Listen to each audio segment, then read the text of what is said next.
ભગવાનના સ્વરૂપમાં તત્વનું, સ્થિત પ્રજ્ઞનું સ્વામિનારાયણ હરે સંવત 1878 આસોદી એકાદશીને દિવસ રાત્રિને સમયે સ્વામી શ્રી સહજાનજી મહારાજ શ્રી ગણરામ બધે દાદા ખાચરના દરબારમાં શ્રી વાસુદેવ નારાયણના મંદિરને સમીપે ઓરડાની ઓસરીએ સિંહાસન ઉપર વિરાજમાન હતા અને સર્વે શ્વેત વસ્ત્ર ધારણ કર્યા હતા અને પોતાની આગળ મશાલ 2 બળતી હતી અને પોતાના મુખારની આગળ પરમહંસ તથા દેશ દેશના હરિભક્તની સભા ભરાઈને બેઠી હતી અને કીર્તન ગવાતા હતા. પછી શ્રીજી મહારાજ બોલ્યા છે, કીર્તન ગાવા રહેવા દો, પ્રશ્નોત્તર કરીએ. પછી સર્વે મુનિ બોલ્યા છે, ઘણું સારું મહારાજ. પછી શ્રીજી મહારાજે પ્રશ્ન પૂછ્યો છે, ભગવાનનું સ્વરૂપ છે તેને કોઈક ભક્ત તો માયાના 24 તત્વે સહિત સમજે છે અને કોઈક ભક્ત તો માયાના તત્વે રહિત કેવળ ચૈતન્યમય ભગવાનનું સ્વરૂપ સમજે છે. એ 2 પ્રકારના ભક્ત છે. તેમાં કેની સમજણ ઠીક છે ને કેની સમજણ ઠીક નથી. પછી મુક્તાન સ્વામી કહ્યું છે, જે ભગવાનને વિશે માઇક 24 તત્વો સમજે એની સમજણ ઠીક નથી અને ભગવાનનું સ્વરૂપ માયાના તત્વે કરીને રહિત કેવળ ચૈતન્યમય સમજે તેની સમજણ ઠીક છે. પછી શ્રીજી મહારાજ બોલ્યા છે, સાંખ્યવારે 24 તત્વ કયા છે? તે સાંખ્યને મતે 23 તત્વ ને 24મો ક્ષેત્રજ્ઞ જે જીવ ઈશ્વરરૂપ ચૈતન્ય છે તે એ રીતે 24 તત્વ કયા છે? કેમ જે ક્ષેત્રજ્ઞને તો અન્યોન્ય આશ્રયપણું છે. તે ક્ષેત્રજ્ઞ વિના ક્ષેત્ર કહેવાય નહીં ને ક્ષેત્ર વિના ક્ષેત્રજ્ઞ કહેવાય નહીં. તે માટે તત્વ ભેળા જ જીવ ઈશ્વરને કયા છે. અને ભગવાન છે તે તો ક્ષેત્ર અને ક્ષેત્રજ્ઞ એ 2ના આશ્રય છે. માટે ભગવાન થકી માઇક તત્વ જુદા કેમ કહેવાય? અને જેમ આકાશ છે તેને વિશે 4 તત્વ રહ્યા છે તો પણ આકાશને કોઈનો દોષ અડતો નથી, તેમ પરમેશ્વરના સ્વરૂપને પણ માઇક તત્વનો એકેય દોષ અડતો નથી. એવું જ ભગવાનનું સ્વરૂપ છે. તેમાં 24 તત્વ કહીએ તેમાં શો બાત છે અને તત્વે રહિત કહેવું તેમાં શું નિર્બાધપણું આવી ગયું? અમને તો એમ જણાય છે.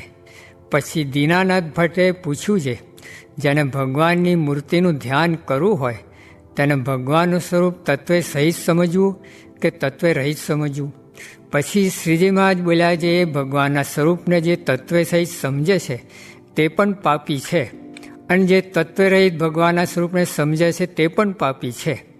ભગવાનના સ્વરૂપમાં તો ભગવાનના ભક્ત હોય તેને તત્વ છે કે નથી એવું ચૂંથણું કરવું ગમે જ નહીં. ભક્ત હોય તે તો એમ જાણે છે ભગવાન તે ભગવાન, એને વિશે ભાગ ત્યાગ કર્યાનો માર્ગ નથી. એ ભગવાન તો અનંત બ્રહ્માંડના આત્મા છે અને જેને ભગવાનના સ્વરૂપમાં કોઈ રીતનું ઉત્થાન નથી તેને નિર્વિકલ્પ સ્થિતિવાળો જાણવો અને જેને એવી એકમતી હોય તેને સ્થિત પ્રજ્ઞ જાણવું.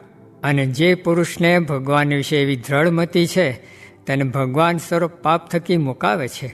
તે ભગવાને ભગવદ્ ગીતામાં અર્જુન પ્રત્યે કહ્યું છે, જે સર્વધર્માન પરિત્યજ્ય મામેકમ શરણમ વ્રજ અહમ ત્વામ સર્વ પાપેભ્યો મોક્ષયિષ્યામિ મા શુચઃ.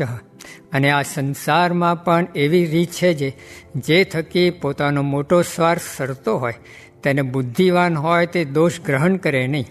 જેમ સ્ત્રી હોય તે પોતાના સ્વાર્થ સારું પતિનો દોષ ગ્રહણ કરતી નથી, તથા બીજા પણ ગ્રસ્તો હોય તે પોતાના ભાઈ, ભત્રીજા, દીકરા ઇત્યાદિ જે સંબંધી તેના વિશે જો પોતાનો અતિશય સ્વાર્થ હોય તો દોષનું ગ્રહણ નથી કરતા. તેમ ભગવાન થકી જેણે મોટો સ્વાર્થ જાણ્યો હોય, જે ભગવાન તો પાપ થકી ને અજ્ઞાન થકી મુકાવીને પોતાના ભક્તને અભયપદ આપે છે, એવો મોટો સ્વાર્થ જાણ્યો હોય તો કોઈ રીતે ભગવાનનું અવગુણ આવે જ નહીં. જેમ શુકજીએ રાસ પંચાધ્યાયીનું વર્ણન કર્યું ત્યારે રાજા પરીક્ષિતને સંશય થયો છે, ભગવાને પર સ્ત્રીનો સંગ કેમ કર્યો? પણ શુકજીને લેશ માત્ર સંશય થયો નહીં. અને જે ગોપીઓ સંગે ભગવાન વિહાર કર્યો તે ગોપીઓને પણ સંશય ન થયો છે, ભગવાન હોય તો આમ કેમ કરે? એવો કોઈ રીતે સંશય થયો નહીં.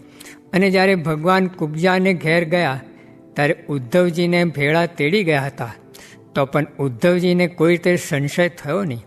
અને જ્યારે ઉદ્ધવજીને વ્રજમાં મોકલ્યા ત્યારે ગોપીઓની વાણી સાંભળીને પણ કોઈ રીતે સંશય ન થયો અને સામું ગોપીઓનું મહાત્મ્ય અતિશય સમજ્યા. માટે જેને ભગવાનનો અચળ આશ્રય થયો હોય ને તે અતિશય શાસ્ત્રવેતા હોય અથવા ભોળો જ હોય પણ તેની મતિ ભ્રમે નહીં. અને ભગવાનના જે દ્રઢ ભક્ત હોય તેનું જે મહાત્મ્ય તે પણ ભગવાનનો ભક્ત હોય તે જ જાણે. પછી શાસ્ત્રવેતા હોય અથવા ભોળો હોય પણ જેની ભગવાનને વિશે દ્રઢમતી હોય તે જ ભગવાનના ભક્તનું મહાત્મ્ય જાણે. અને દ્રઢમતીવાળા ભક્ત હોય તેને ઓળખે પણ ખરા. અને તે વિના જે જગતના વિમુખ જીવ હોય તે તો પંડિત હોય અથવા મૂર્ખ હોય પણ ભગવાનને વિશે દ્રઢમતી પણ કરી શકે નહીં. અને જે દ્રઢમતીવાળા ભક્ત હોય તેને પણ ઓળખે નહીં અને હરિજનનું મહાત્મ્ય પણ જાણે નહીં. માટે ભગવાનનો ભક્ત હોય તે જ ભગવાનના ભક્તને ઓળખે અને મહાત્મા પણ તે જ જાણે. જેમ ઉદ્ધવજીએ ગોપીઓનું અતિશય મહાત્મ્ય જાણ્યું તેમ ગોપીઓએ પણ ઉદ્ધવજીનું મહાત્મ્ય જાણ્યું. અને પુરુષોત્તમ ભગવાન છે તે સર્વક્ષેત્રજ્ઞના ક્ષેત્રજ્ઞ છે તો પણ નિર્વિકાર છે. અને માયાદિક જે વિકારવાન પદાર્થ તેનો વિકાર પુરુષોત્તમ ભગવાનને અડતો નથી. અને જે આત્મનિષ્ઠ પુરુષ છે તેને પણ સ્થૂળ સૂક્ષ્મ અને કારણના વિકાર નથી અડતા. તો પુરુષોત્તમ ભગવાનને ન અડે એમાં શું કહેવું? ભગવાન તો નિર્વિકારીને નિર્લેપ જ છે. એવી રીતે જે ભગવાનના સ્વરૂપને સમજે તે ભગવાનનો ભક્ત સ્થિત પ્રજ્ઞ જાણવો. જેમ પોતાના આત્માને વિશે જેને સ્થિતિ હોય તે પણ સ્થિત પ્રજ્ઞ કહેવાય છે, તેમ જેને ભગવાનના સ્વરૂપને વિશે કોઈ જાતનો ઘાટ ના હોય અને જેમ ભગવાનનું સમર્થપણું હોય ને તેનું ગાન કરે તેમજ અસમર્થપણું હોય તેનું પણ ગાન કરે. અને જેમ ભગવાનનું યોગ્ય ચરિત્ર હોય તેનું ગાન કરે તેમજ જે અયોગ્ય જેવું ચરિત્ર જણાતું હોય તેનું પણ ગાન કરે. પણ ભગવાનના ચરિત્રને વિશે યોગ્ય અયોગ્ય એવો ઘાટ ઘડે નહીં. એવો જે ભગવાનનો ભક્ત હોય તેને પુરુષોત્તમના સ્વરૂપને વિશે સ્થિત પ્રજ્ઞ જાણવો. અને જેને એવી પુરુષોત્તમના સ્વરૂપને વિશે દ્રઢ નિષ્ઠા થઈ તેને એથી ઉપરાંત બીજું કાંઈ સમજવાનું રહ્યું નથી. ઇતિ વચનામૃતમ. એવી રીતે ગઢડા મધ્ય પ્રકરણનું 17મું વચનાવત જે તે થયું. આ તો બહુ મોટો લાભ થયો છે પણ ઊંઘમાં જાય છે તે શું છે? વિષયમાં સુષુપ્તિ નિરંતર વર્તે છે ને આ દર્શન તો પંચ મહાપાપને બાળી મૂકે એવું છે પણ મહિમા જણાતો નથી.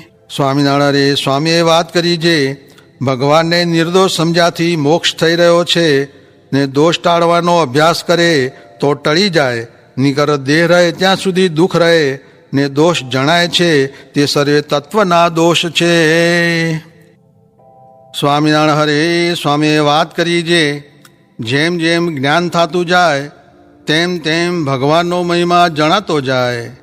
તે ઉપર દ્રષ્ટાંત દીધું છે. એક રબારી ચાલ્યો જતો હતો, ત્યાં હીરો હાથ આવ્યો. તે બકરીની કોટે બાંધ્યો. પછી તે બકરીને વાણીએ લઈને તે હીરો 200 રૂપિયામાં દીધો.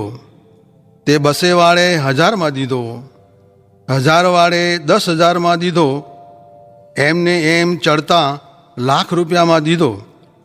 પછી તે લાખ વાળે કોઈક શાહુકાર હતો, તેની પાસે જઈને કહ્યું છે આ હીરો તમારે રાખવો છે? ત્યારે શાહુકાર હીરો જોઈને બોલ્યો છે 100 મોટલિયા કરો ને દી ઉગ્યાથી તે આત્મ્યા સુધી દ્રવ્ય લઈ જાઓ, એટલું તમારું. ત્યારે ગામમાં હાહાકાર બોલ્યો છે. શાહુકારે ખજાનો લૂંટાવી દીધો. પછી તે શાહુકારના બાપે આવીને પૂછ્યું છે શું જણસ લીધી? ત્યારે કહ્યું છે આ હીરો લીધો છે. ત્યારે તેણે જોઈને કહ્યું છે મફત પડાવી લીધો, એક દિવસની કમાણી પણ દીધી નહીં. ત્યારે જુઓ, સર્વે કરતાં એ શાહુકારને એ હીરાનું જ્ઞાન બહુ કહેવાય. તેમજ ભગવાનના મહિમાનું જાણવું, તે જેમ જેમ ભગવાનના મહિમાનું જ્ઞાન થતું જાય તેમ તેમ મહિમા વધુ વધુ જણાતો જાય છે. તે ઉપર સારંગપુરનું 17મું વચનામૃત વંચાયું. ત્યાં વાસુદેવ હરે થયા, તે જમવા પધાર્યા. પણ હરે સ્વામીએ વાત કરી છે હળિયાદથી નીકળીને બગસરામાં આવ્યા. ત્યાં વાત કરી છે જે સમયમાં જેને હાથ કલ્યાણ કરવાનું ભગવાને સોંપ્યું હોય તેનાથી કલ્યાણ થાય જેમ પરીક્ષિતને શાપ થયો ત્યારે વ્યાસજી આદિ ઘણા મોટા હતા, પણ સુખજી આવ્યા ત્યારે કલ્યાણ થયું. સ્વામિનારાયણ હરે સ્વામીએ વાત કરી જે અક્ષરધામ બહુ જ છેટું છે, પણ આપણને ભગવાને થડમાં કર્યું છે. આ મનુષ્ય જેવા થઈને બેઠા છીએ ને આપણને અક્ષરધામના મુક્ત જેવી વાતો સમજાય છે ને કરાય છે. તે ભગવાનનો ને આ સાધુનો અનુગ્રહ છે ને આવો સમાગમ મળ્યો છે ને અહો અહો નથી થતું. તે તો આ વાત કોઈ દિવસ કરી નથી, આ લોકનું જ કૂટ્યું છે. સ્વામિનારાયણ સ્વામીએ વાત કરી જે ગામ ચરખામાં વાત કરી જે બહુ મોટો લાભ થયો છે, માટે બાજરો ભેળો કરીને સાધુ પાસે બેસી રહેવું. સ્વામિનારાયણ હરે સ્વામીએ વાત કરી જે છોકરાને બીક લાગે ત્યારે મા બાપને ગળે બાજી પડે, તેમ આપણે આપતકાળે ભગવાન તથા આ સાધુને ગળે બાજી પડવું એટલે એ રક્ષા કરે. પછી નથુ પટેલે પૂછ્યું જે ગળે શી રીતે બાજવું, ત્યારે સ્વામીએ ઉત્તર કર્યો જે તેમને સંભાળવા અને ભગવાન તથા સાધુનો જેને સંગ થયો છે તેને માથે વિઘ્ન નથી. કેમ જે તેની તો ભગવાન રક્ષા કરે છે.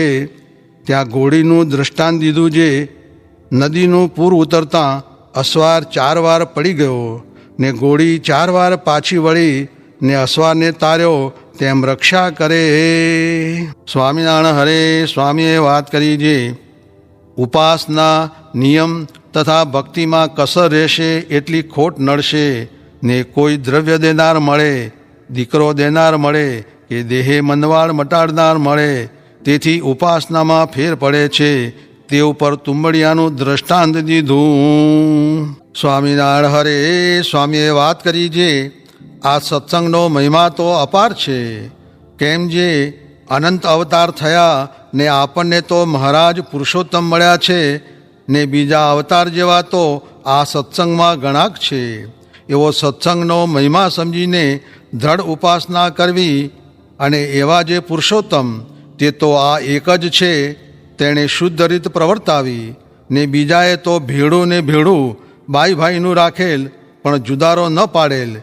એવી રીતે પુરુષોત્તમપણાની ઘણીક વાત કરી. સ્વામિનારાયણ હરે સ્વામીએ વાત કરી જે નિશ્ચય છે પણ ઋષભદેવ નરકમાં પડ્યા રહ્યા એવા ચરિત્ર કરે તો સંશય થાય, માટે યોગ્ય અયોગ્ય ચરિત્રમાં ઉદ્ધવજીની પેઠે સંશય ન થાય ત્યારે ઠીક. તે તો કામાદિભીર્વિહીનાએ સાત્વતઃ ક્ષીણવાસનાહ. તે માટે સાત્વિક સેવવા. જે વાત જ્ઞાને કરીને થાય તે ઠીક. કેમ જે ગીતામાં જ્ઞાનીને જ આત્મા કહ્યો છે. મોટાનું જોઈને કોઈ કાંઈ વાદ કરશો માં ને કહે તેમ કરજો.